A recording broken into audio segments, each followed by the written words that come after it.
savadsız, qeyri-peşəkar, əməkdaşlarla işləyən Kontakt Home mağazalar şəbəkəsi bəsdirində onsuz da negativlərinizlə insanları çəkindirirsiniz özünüzdən, uzaqlaşdırırsınız. Kimə deyirsən ki, gedirəm Kontakt Home-a, deyirlər oradan heç nə alma. Deməli, neçə gündür mən kreditlə bağlı müraciətlər edirəm. Deyirlər ki, sistemdə 8 qəpik gecikməniz var. Mən də oturub fikirləşirəm ki, ay Allah, mənim kimə borcum ola bilər?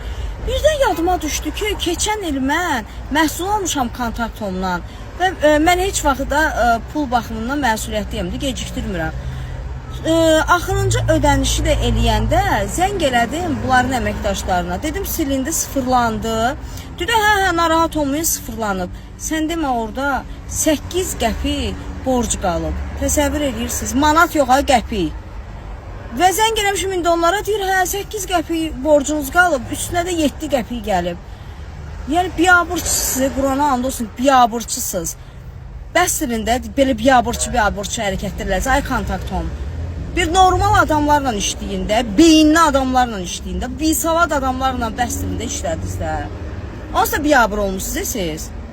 Onsuz da biabırçılığınızı hamı bilir. Da bu qədər adamların əsəblərini pozmayın da. Nəysə, ey gözəl insanlar, bu Kontakt Home-dan ciddi deyirəm. Heç nə almayın. Məhsulları zay, özləri də məhsulları kimi zay. Adam bütün əsəb sistemi pozurlar bunlar.